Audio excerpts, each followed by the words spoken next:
Hello and welcome to the Walk Weekly. We're here with part two of our interview with Professor Edmond W. Davis out of Arkansas. He teaches at a black HBCU there. He's an instructor and he's also an entrepreneur, and he's the founder and creator of the HBCU Wall Street Festival. And that's the annual event that they have down in Arkansas, and it's coming up next month. And I'm going to let Professor Davis speak more to that, and we'll get more details. But anyway, we have our co-host back today, Sergeant Ernest J. Robinson. And of course, welcome back, Ernest. Appreciate it. Thank you. So, I really thought you were in Iran. I thought you were in Iran. No. So in my duties, I provide funeral honors, and so we've had quite a bit over the past few weeks, and these are mostly veterans. Wow. So that's kind of taking me away. I just happened to have a day where I did not have to do any today. Okay. But my apologies for being away, but that's where you're serving your country. Yeah. And I salute you, sir. Thank you. Yes. So let's get on with the show today.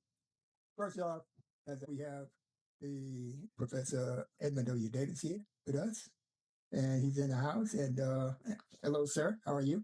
Gentlemen, good afternoon where I'm at. Of course, I know we're an hour difference between us, but we're all the same. And so I appreciate this moment right here. This is the times we don't get back. So thank you again, Sergeant Ernest, and also Big Brother Walt. I appreciate you both for having me onto this awesome, fantastic resource.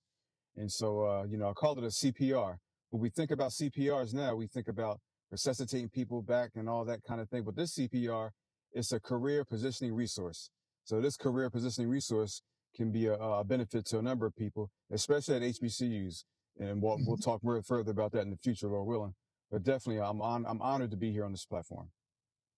Well, we're honored to have you. And from what we read, and we haven't been to any events. I know you've been running that event about 5 years now. Mm-hmm. This will be your sixth one, right? This is number 5. This is the fifth Number one. 5. Yes. All right. And you've seen growth over those years, I'm quite sure. Yes, we've seen exponential growth. Yes, sir. All right. So tell me about how this would roll out, if I'm using the right term. Yes. So I know you have it every year. Well, what date is it again? I got it in my notes. It's about 24 days from today. Of course, it's going to be on the 17th and the 18th of next month, April 2026. The first day will be at Arkansas Baptist College. And ABC is one of 4 HBCUs in this great state of Arkansas. Of course, you have Arkansas Baptist College, you have Philander Smith University, you have Shorter College, and then, of course, you've got UAPB, the University of Arkansas Pine Bluff. Those are the 4 HBCUs in what we call the natural state. And we've all been in partnership since day one, back when we were the Arkansas HBCU Black Wall Street Career Fest. But now it's the National HBCU Black Wall Street Career Fest. So I'm indebted and honored to all these institutions for us to have this collaborative effort going on. And a lot of times, this caveat to the side, it seems like when not just black males, but just when we do things, a lot of times it's always out of competition. This is not competition. This is collaboration. And I think that we have to kind of emphasize, especially in these dark moments now, it's all good for us to be able to complement each other, to work alongside each other.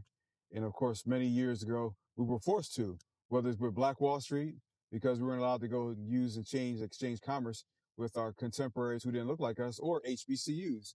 We weren't allowed to go to Penn State or LSU back in 1850, or back in some cases, 1950. Now we have HBCUs. 1960. So, 1960, right. So again, these are all knee-jerk reactions. So this is what we've been able to produce. And so, of course, it's for any and everybody.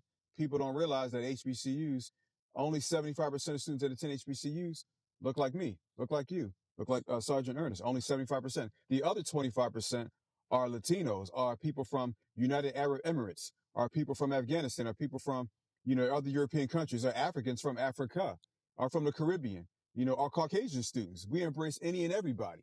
So, of course, we never been designed with that fuel, that fluid to say, no, you can't come here based off of color, ethnicity, and things of that regard. So that's what makes this a unique experience.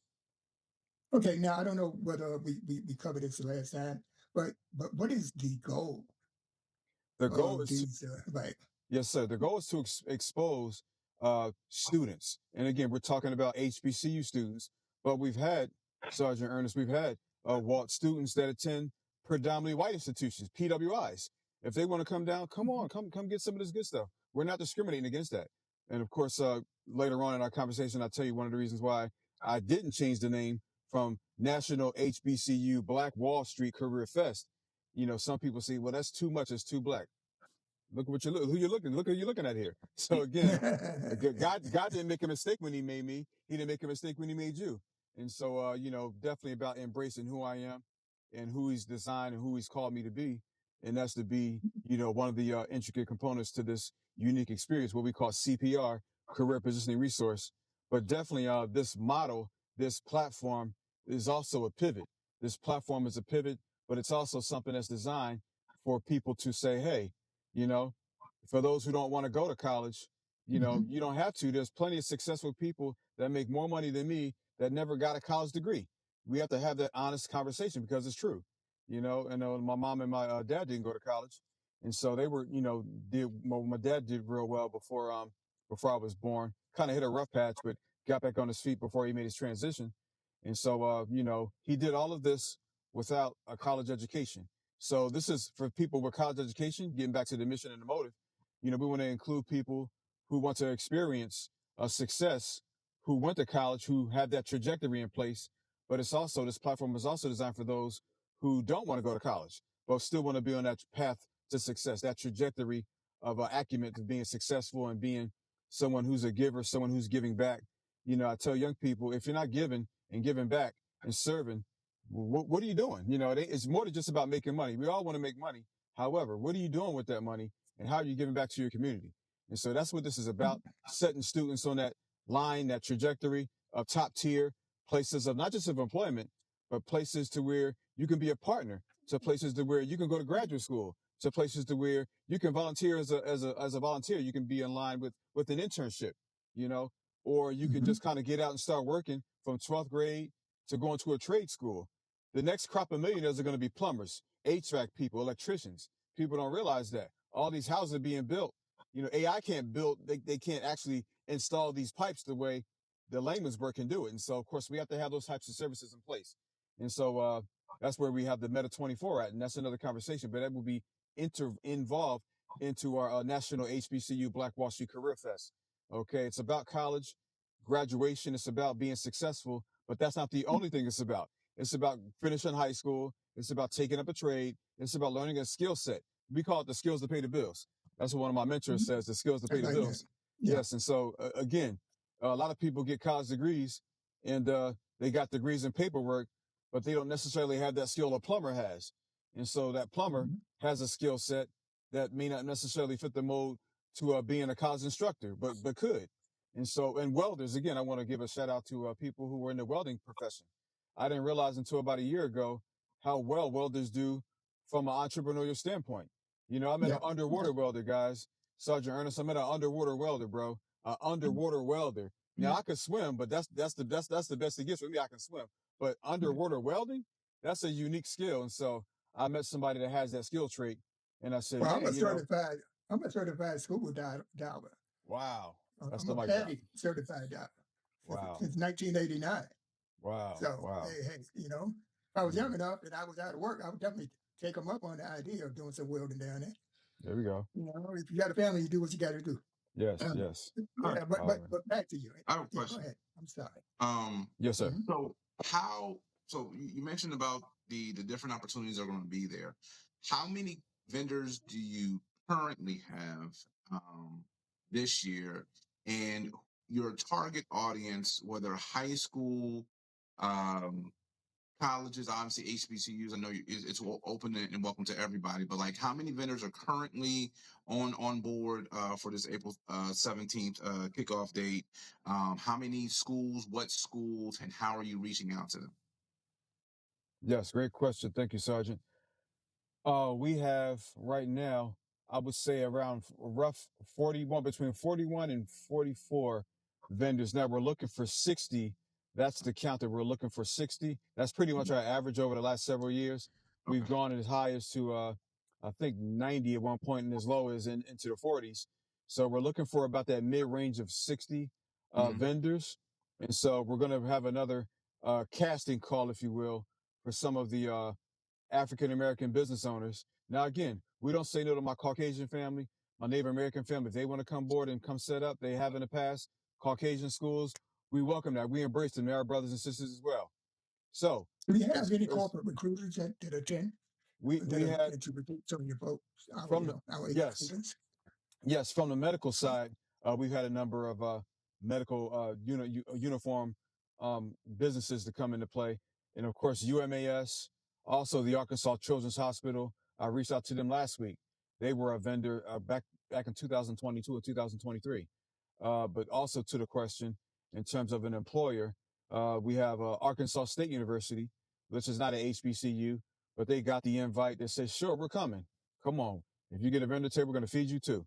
And so we did that for them as well. Also, the Razorbacks, Arkansas State University, yeah, ASU. Well, the Arkansas State University is the Red Wolves, or the Wolves rather. That's a state. But the Razorbacks, the ones with the great Nolan Richardson, who won the title in '94, that team is the University of Arkansas, the main campus, or I guess what they call the Hill. They call it the Hill. The Razorbacks. Arkansas doesn't have any sports teams, but that's the next best thing that we have here in terms of a sports team. But of course, but now we have some volunteers. I have to give a shout out to Arkansas Baptist College, because the Buffaloes have their football team.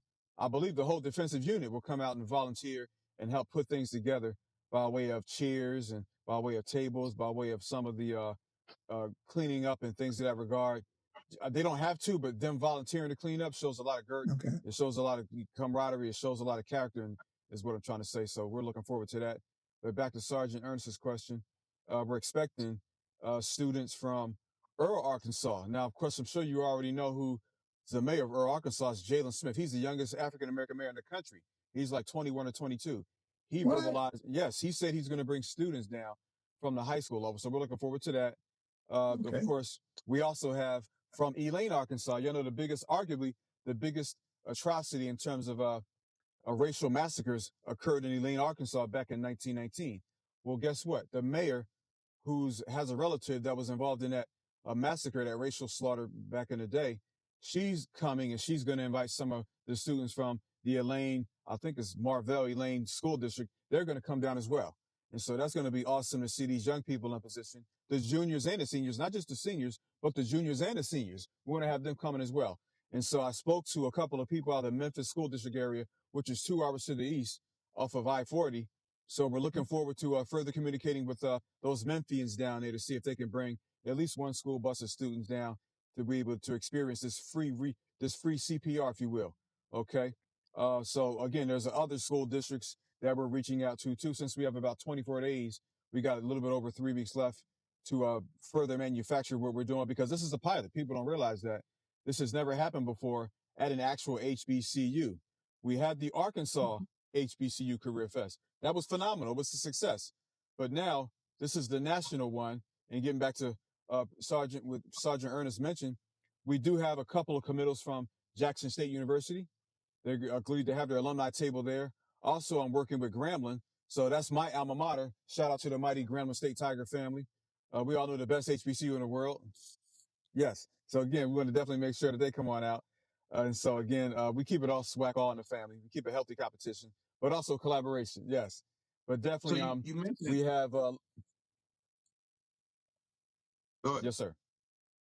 No, please finish. I was going to say, we're having Lemoyne Owen College. We're invited them to come on down. Lane College to come on down. Of course, all of Arkansas's HBCUs have always have been supportive of this, because again, me being a transplant Southerner, I'm from West Philly, born and raised on the playground is where I did not spend most of my days. But however, I was telling people that why aren't Arkansas Baptist College and Philander working together? It seems to be this, I don't know, this, you would think schools 3 blocks apart would be able to have some type of synergy going on. I didn't see that.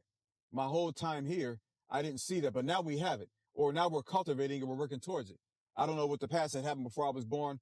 I'm not too sure, not too privy to that, but I know what I experienced, and I'm talking to my students, over the years, and they would say, well, we're not invited. We got beef. I'm thinking, you're a freshman. How can you have beef? You're a freshman. You don't know what beef is. Can you, so again, what are you talking about? And so then I talked to somebody who was 10 years older than me at that time. I was maybe 47 and he was 57. He was telling me his mom and dad attended ABC. This is back in the late 60s, early 70s as college students. And there was animosity back then. So I'm thinking, wow, this is a grandfather clause type of beef or animosity. This shouldn't be the case.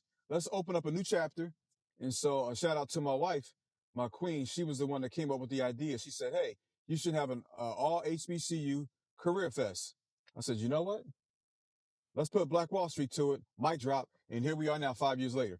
And so she was the one that kind of started the conversation. And I sold that. Well, no, I didn't sell it. My Holy Father in heaven, God put it on the hearts of all these administrators to say, hey, let's go ahead and take part in this. And so it's been working ever since. The admissions, recruitment, students being in position, so again, we have a lot of work to do in the next 24 days, but I believe our hearts are in the right place. We've have much work to do, but I believe this is a model. This is pretty much a pivot from the mundane, the regular job fairs, take a picture, collect business cards, go about your way, go to KFC. No, this is something where you actually converse. This is something where you actually exchange social capital, to have, for the most part, civil equity. This is a conversation starter to where this could be a model for other colleges, not just HBCUs, but primarily us, because we're so underfunded. We're so what I call MIA earners, and MIA is marginalized, ignored, and avoided. We've been marginalized, we've been ignored, we've been avoided. MIA from fiscal resources from the federal government. We receive the least, we get it last, and oftentimes a penny and a dollar short. And so, but other schools get billions and millions. But again, we know how that goes from time to time. And so we don't want to make any excuses. We've done the most with the least. No one has done as much as we've done with the little research that we've done. And that's been since the founding of this country 250 years ago and before that. So again, we're used to making, triumphs out of troubles or calamities out of catastrophes and making it, into successful entrepreneurial endeavors. And so that's what this is all about, keeping it high vibes, keeping it high positive, letting these young people know, okay, hey, we embrace success. Sometimes success doesn't look like us. Sometimes success doesn't have those bulging pockets. And success is depending on that person, whether it's in a relationship or in a classroom or, with a bank account. Success has different definitions. Well, I want to go stick with the collaborations and everything else. So I'm a public speaker as well, and I will we can talk offline. I'll probably love if I can actually participate, whether in workforce development, leadership development for this particular conference. But are you familiar with the Kings and Queens Conference? I believe I heard it before. So Dr. Dale. Yes. Dale Williams. Yeah, she's the co-founder of the Kings and Queens Conference that happens every year in Louisiana, usually in New Orleans at one of the HBCUs that are there. Reason why I asked was what you mentioned about Tennessee, and she's staff faculty at I think Tennessee State, but I did not hear you mention other national HBCU conferences for the purposes of collaboration, as well as my alma mater, Virginia Union or Virginia State or Hampton or Winston-Salem. And obviously I know it's proximity. And I think that this particular effort has gotten washed over with COVID and because we've had it for the last 5-6 years. And so there's participation would have been strained due to the fact of travel restrictions and sicknesses. So now this is a new opportunity now to that initial idea of what this should be or could be, now potentially to being able to come into fruition. Are there efforts, to reach out north? Are there any partnerships you have with any airlines to fly in, how to, we can do upfront to plug for people to be, sponsors or, things of that nature to kind of really grow what it is that you're actually looking to do. So, again, now the time frame, getting back to the chronology part of it, I've been trying to, raise money back 6 months ago, last year, 9 months ago. I started to, put positions in place. But, and again, it kind of goes back to the name. A lot of people give a thumbs up, give you a pound, but why would I have to meet with you 3 times or 4 times after submitting you paperwork? You should know what this is all about. You see my path all this time. And so I've realized, Ernest, that everybody's not your tribe. And so, saying that, I'm talking big businesses here, $1 trillion companies. I'm thinking, man, I see this in the news, I see that in the news, but in terms of being here on the streets and me visiting maybe 2 stores here locally, it's been, far and about. And so, but then again, those that are your tribe, like again, yesterday I visited with Top Golf, maybe twice. They had to like Google my name to figure out who I really was, and I'm fine with that. But again, at the same time, and looking past what's bigger than Edmond W. Davis is what this experience is. This is a program. It's an event, yes. However, the impact it is making, what it means, the residual long-term effect it has for the city of Little Rock, for various neighborhoods, for the state of Arkansas, for America. Because getting back to what you said about other HBCUs, I know that I reached out to Morgan State.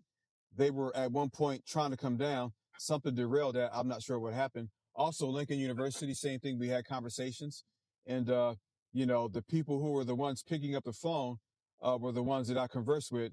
But I guess a higher up made a decision and said, hey, there's another job fair that we're going to go to.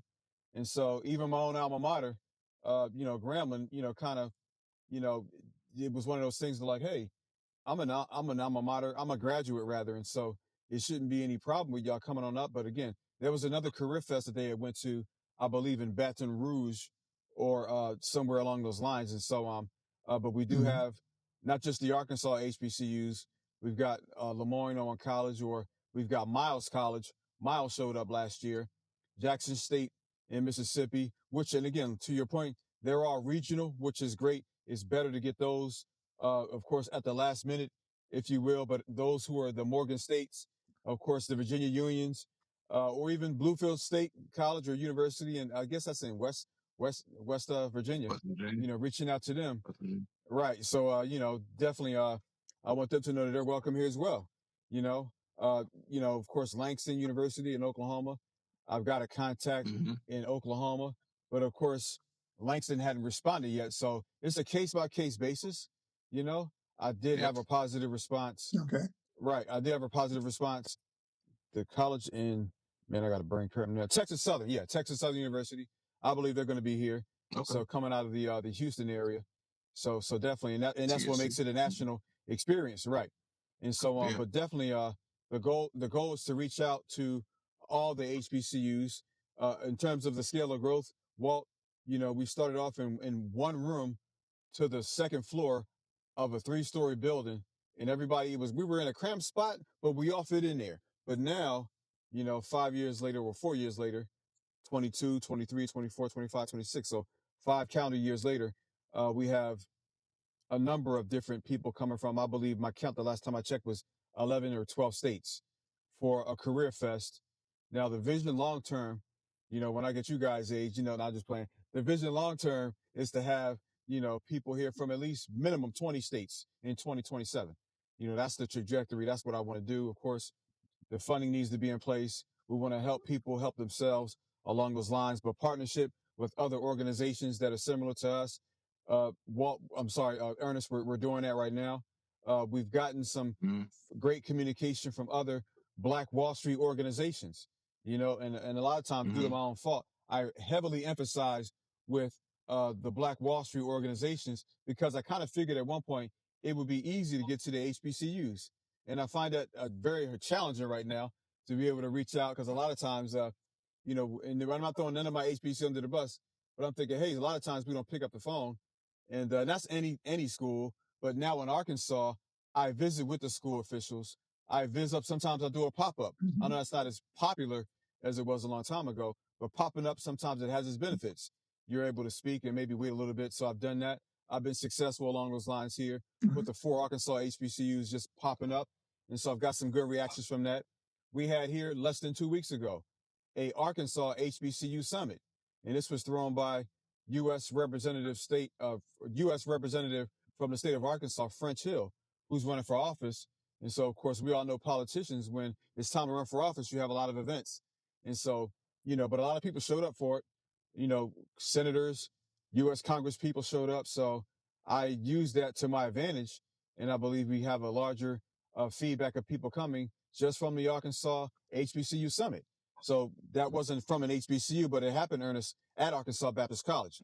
And so I'm grateful that we experienced that I was able to speak to Dr. Alma Adams. You all both know Dr. Adams is the Arkansas U.S. Congresswoman.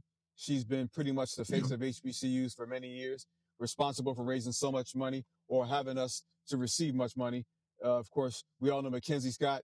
Her birthday's coming up less than a couple of weeks from now. I invited her to come out to this event. Of course, her team didn't really respond yet. I'm going to send another email to her to say, hey, you're more than welcome to come. She's under the radar. We all know that. She doesn't want a lot of attention. And, but again, I have to recognize somebody who's given billions of dollars to HBCUs in the last 5 years. She's given, and I mentioned this before on the show, she's given, a much, much more than all the other billionaires have given the last 150 years. She's given in the last 6 years, one person. Wow. So, right. So she's challenged them to step up in that regard. And again, people like Arthur Blank, the Home Depot owns Atlanta Falcons. He's given, I think, $50 million this week to HBCUs. She's given like $30 billion. But again, we'll take any and all amounts if you can. But hers is unrestricted. Remember, it's unrestricted. And so, she's leading that model along those lines, and she's letting us know we should be responsible with our own funds. And so now, if I can get her to, look at what's going on in Arkansas as far as ABC, that'll be the next, platform. But yes, that's what we have going on. One more follow-up question is, so yes, sir. We've talked about the date, where it's going to be. You've talked about the target audiences, what they could expect, sponsorship opportunities, efforts you're doing, how you're reaching out, and everything else. For the participants, and I guess also in terms of as far as the vendors go, what is some your success rates, stories, those who have been able to either one, gain employment, internships. I think the employment piece is probably the most important piece, unless it's a paid internship, and as well as the feedback from the students who are coming there, I guess from the vendors, and they're saying, hey, I'm coming back every year. Thank you for bringing me out, because this was we had a great caliber of students who were willing, able, and ready to work. Like how is that? I know it was a lot, but I kind of wanted you to be able to take your time and kind of peel that onion back. Yes, that's resonated rather well. We got one student, Greg. Greg is, I believe they're going to get married. Him, and the last time I saw him was at it was 2 years ago. It was 2024. It was at the very first National HBCU Black Wall Street Career Fest. And I say that because the first 2 years, it was the Arkansas Career HBCU Career Fest. And so, of course, the last 2 years, it's been a national because of the outreach and of course, the scope and the scale of schools. But this young man, who is a father of, I believe, two, he's got 2 children. He started his own sanitation business.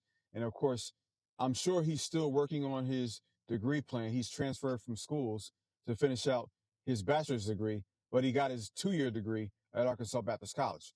And so I haven't heard from him this year, but the last time I checked on him and his fiance were doing real well. So again, a sanitation business. He's an entrepreneur. Then I have another student. He's in law enforcement. He graduated, I would say, back in 2019.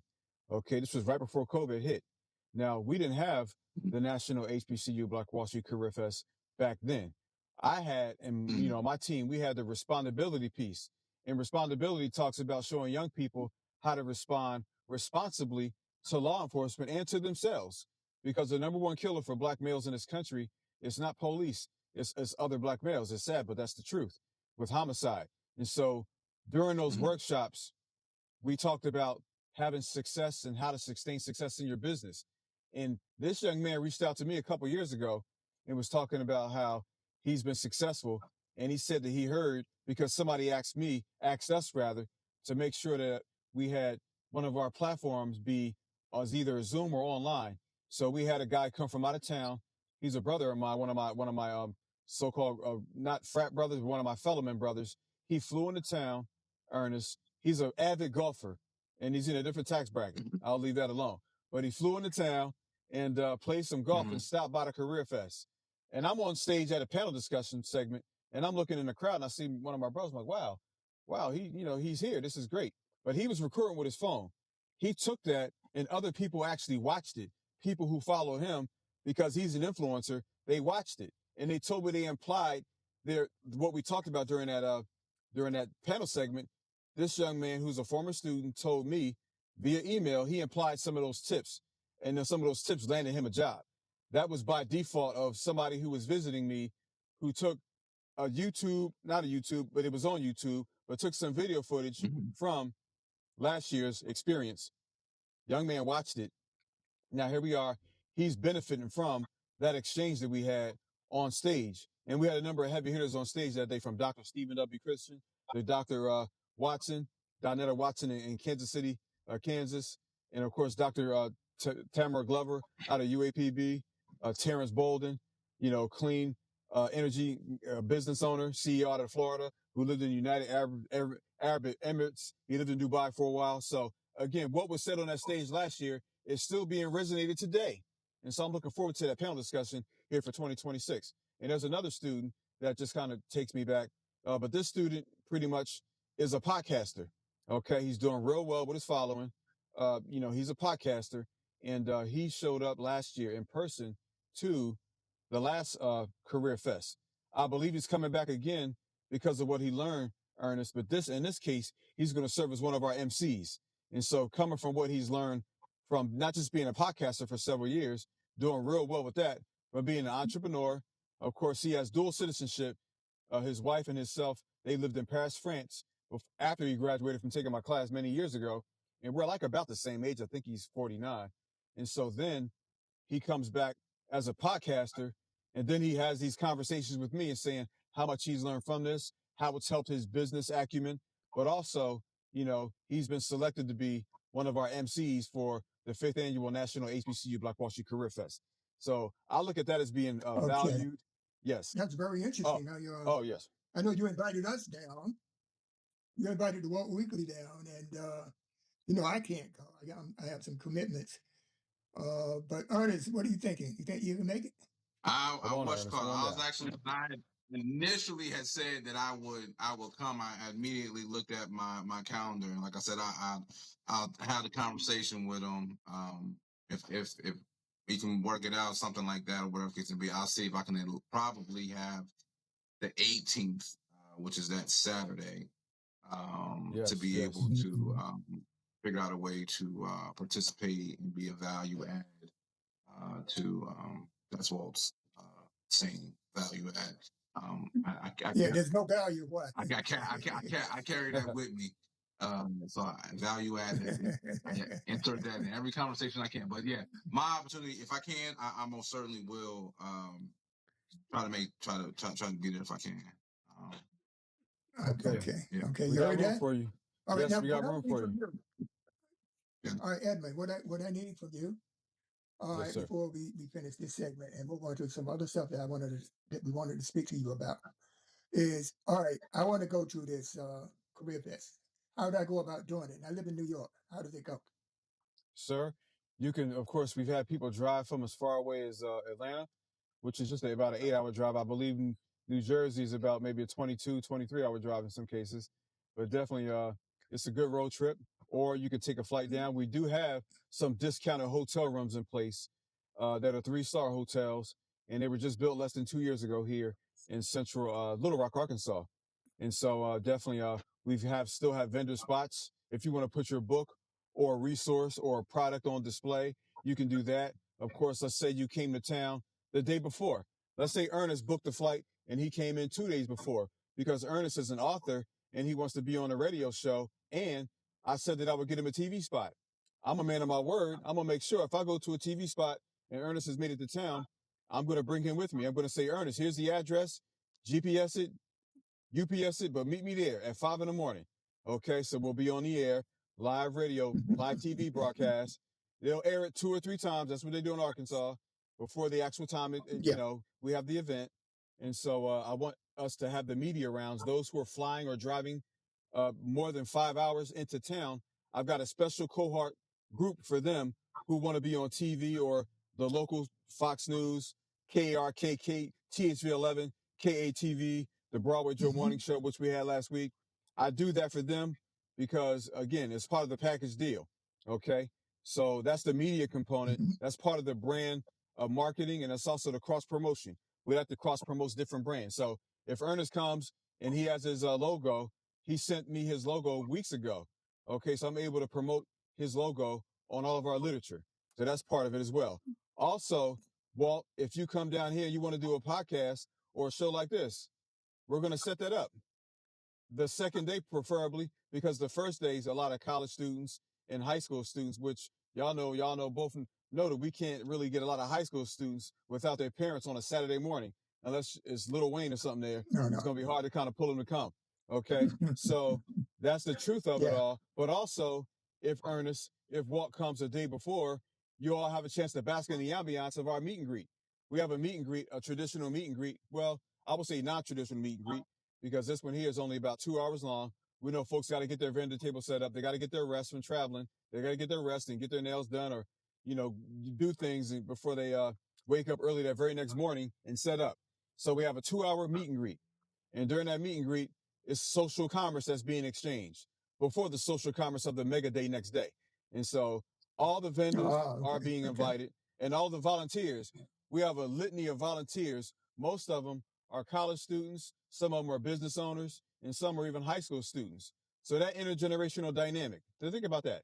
College students, high school students, business owners, and of course, some faculty as well. But for the most part, most of the volunteers are people who have extra time on their hands. But we do incentivize the football team, the defense, especially guys that defensive line. We get those big brothers, those big young guys, man. Look, they benching 300, 400, 500 pounds. So we're going to use all that muscle and all that brain, all that brawn. We're going to use those guys to help move a few things around, whether it's tables, chairs, things of that regard, boxes. We do that all the day before, and it comes before the meet and greet. So that's what the meet and greet's all about, to give people their flowers before we get started, to break that ice, to tell people, hey, you can do this. Have you thought about this? Well, this is who this is. And so a lot of people who have to leave out on Friday night, they go to the meet and greet on Thursday. And so also you have a podium promise. Okay. Let's say Ernest comes a whole day late and he wants to come up and show up only on Saturday. He still has the podium promise. That podium promise gives you a few minutes to go to the national stage podium, because everybody's going to be going live stream. And so the media, God bless their souls, they normally show up. But even if the media is not there, somebody's going to get you hitting that stage, and you'll get a chance to capture that. And let's say you want to be an influencer. You'll have all types of content for your brand on that stage. And so you always want to be ready for that camera. And so that's called the podium promise.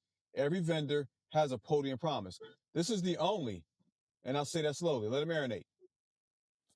This is the only career fest in the country where every vendor has a chance. Every vendor has a chance to go to the mic and speak. Nowhere else you can do that. Not at a national conference. You got to pay to do that. So again, and it may not be set up to do that. But this one here is engineered socially. It's engineered, culturally speaking. It's engineered, of course, for your business model, for you to come and to talk about who you are, your business, what you have or what you offer. There's a time frame for it, but you have that. It's called a podium promise. So everybody stops in their tracks. We're not eating. We're not conversing. We're listening to Ernest. He's speaking about his business. He's speaking about his speaking prowess. He's speaking about his past experience as a service member. He's speaking about his role as a dad, as a husband, as a son, as a father. He's speaking about these things, how he's gotten to where he's gotten to be successful today. That's what the podium promise is all about. Now, some people, guys, have turned it down. I'm shy. I don't want to go up there. No problem. We're not going to force you, but just know it's a part of the deal when you went and got a table. And so that's what that is. And, of course, the VIP pass is pretty much hanging out with me and the other dignitaries that are going to be there. That's what that's all about. Okay, gotcha. All right, now your contact information. The contact information. Now, I know I'm embedded in the show notes, but for those people that want to just hear it, can you say right now? I want to go to that fest, the Wall Street Yes. fest. How do I go to your website? How do I, order Register. my Yes. tickets? Yeah. Yes. To register, you can go to any Eventbrite page and type in National HBCU Black Wall Street Career Fest. Just type that phrase in there. It comes up on Eventbrite for free. It's free to register. Okay. And that's National Yeah, I heard of it. Right. HBCU Okay. Black Wall Street Career Fest. You could just type in HBCU Black Wall Street Career Fest. Again, nobody else is doing this. There's about 6,000 a year. But there's a HBCU this, HBCU that. There's Black Wall Street all day. Tulsa, Right. Atlanta, they're doing real well. They're collaborating. But this one here is HBCU and Wall Street. Plus our theme is HBCU plus AI. There's an AI element in here. And so we're the only ones Oh, doing man, that you as took far the as I words know. out of my mouth. Yes, there's an AI Oh, that's component one here. thing. Ernest is smiling. Ernest is smiling because that's a passion for me. The two Yes, things so you we just gotta have said, Ernest in there. and you just said Top Golf and AI. Those the two number one things that won't love. Yes, yes. Next to his There wife it and is right there. family, it's golf and AI. There it is. There it is. So, hey, Oh, this is yeah, all for you. yeah. We're both designed and built for this moment right now, and we have to capitalize. And if the Lord says the same, take advantage of it in a good way. And so definitely, but this experience is different by that virtue. And of course, only 5 years into it, fifth anniversary, we're still learning a whole lot. We don't know half of what people just assume these things. And I'm like, no, we're still growing. We're still learning. We haven't figured this all out yet. I'm trying to listen to the Holy Spirit, listen to my wife, listen to our team, listen to you guys right here. Y'all are my elders. I'm listening to y'all as well. So definitely, I'm like a sponge. I'm soaking all this in. I'm taking it to the board. I'm letting them know, hey, this might be good. This might not. Let's look at the data. Let's look at the research, best practices. How do you think students feel about this? What's the budget looking like? No, I'm not changing the name, So definitely, there's a lot of people that put some distance between us. And again, that's just not our tribe right now. And I understand that. But definitely, how they can reach out to us. All right, before we close up, though. Yes. All right. Go ahead. No, I don't mean to interrupt you. Okay. I wanted to get something in before we close up. Okay. Well, I was telling the audience, what the viewers, yes, they can go out and reach out to us at www.hbcubws.org. Again, www.hbcubws.org. Or you can call my assistant. That's 501-773-2039. Again, 501-773-2039. If no one picks up, leave a message. A lot of times it goes to my phone and I'll have a chance to read it. If you leave a message or a voicemail, we'll check it, give you a call back. Also, of course, you got the email. Well, no, let me give you the email. I'm sorry. The email is info@hbcubws.com. And again, that's info@hbcubws.com. Those are the primary ways that you can reach out to me, or go to social media, go to Facebook, type in National HBCU. Oh, I'm sorry, .com. Yes. info@hbcubws.com. That's the email address. Yes, sir, Ernest. All right. Yes. All right. One thing I did want to say that you reminded me of, since, the speakers and this type of stuff. When I was at Elizabeth City State, my first year, you have speakers that come down. And this particular speaker was Julian Bond. Y'all guys ever heard of Julian Bond? I met him before he passed away in 2010. Yes. Yep. Yeah. So he was at Elizabeth City State. He visited, and he had, you guys invite people, well, the colleges still invite prominent people to come and speak to the students. So after he spoke, you have these like get-togethers after the event, where he goes around and everybody's having a little wine or water or whatever. And I got a chance to talk to him. Right? I said, Mr. Bond, I admire you so much. I admire the work that you're doing. I'm 18 years old, right? And this and that, and when I get out of college, I want to be just like you. And he looked at me like, you don't know me. You can't say you're going to be like me. Because I may be a bad guy. You don't know that. You want to be like you. And what you want to be is good to your community and be factual. He told me you can't just assume you're going to be like somebody because you really don't know them. Your guys get the point? Yes, Or sir. did you get the point? Absolutely. Yes. Hands down. Okay. All right. Yeah. Mm-hmm. I mean, so when I speak with people, like a lot of people want what, and I got this from one of my coaches, so in case he sees this, people want what it looks like, not necessarily what it feels like. Like you don't know what Good point. mountain this person had to climb, how many times they wanted to give up, how tough it was, the cold weather, in just in layman's terms, the closed doors, the yeses that wound up being no's, like just constant denials, rejections, Mm-hmm. the times you wanted to quit and give up, the times you did quit and give up, and you're watching a finished product, but have no idea the amount of pressure that it took to get to that level. So to Mr. Bond's point to a young Walter Latham was, be the best at where you are and who it is that you're supposed to be. One of my master gunnery sergeants that told me, be the best man that you can be, and everything else will fall into place. Wow. Because because at the time I was in the Marine Corps, so if I'm so focused on trying to be the best Marine or the best member of an organization or this or that, then I may lose focus on what's important to actually become what I'm designed to become, what I was put on this earth to become. I definitely see that. I mean, message received, and hopefully that message has been shared with those who may receive this as a blessing as well. Okay. Can I share something as well? So, I was going to say, I was going to ask you. Go ahead. Well, getting back to what Ernest noted, I'm a science fiction guy. When I like to go to the movies, I like to watch something I know cannot happen to me. I like to pay $10 to see something I know it's not going to happen in my life. Take me away from this world for 2 hours. My wife likes to watch these reality movies and shows, and hey, if she likes it, I love it. But I like to watch something I know that's not going to happen to me a lot of times.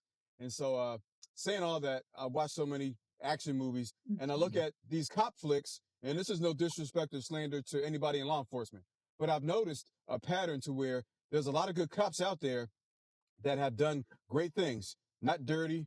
Great cops have dived into their work, but they end up being divorced because of a sacrifice they made. So good at their job, they're no good at home. And so I would rather be a great husband and a bad police officer in terms of me not catching the bad guys from a legal, moral standpoint, rather than being a great cop and mistreating and neglecting my children or my wife, more importantly. So we have to find that medium. And so getting back to your point, Brother Walt, a lot of people, they want to be like me. I've said it. I think I may have said it this year to somebody. Sometimes we just say it so many times. I forgot. I lost count how many times I say it. But again, I love it and how you made that perspective. And I met Mr. Bond back 16 years ago when he had a book signing here in Little Rock, Arkansas. And so it was an honor to meet him. And he, like other people, I would say that, at one point I would say, I want to be just like you, but I want to be a better version of myself, and I want to be better than that person I was yesterday, that same person, that same dude, that same homeboy, dad, husband, servant. I want to be a better Ed Davis than I was yesterday. I want to be a better person today. And so that just kind of reminds me. So I thank you both for shedding light on that. Oh, you're welcome. And you got to come back and talk to me about some things that we have pending. I mean, after the event, I know you're going to be very busy in the coming days.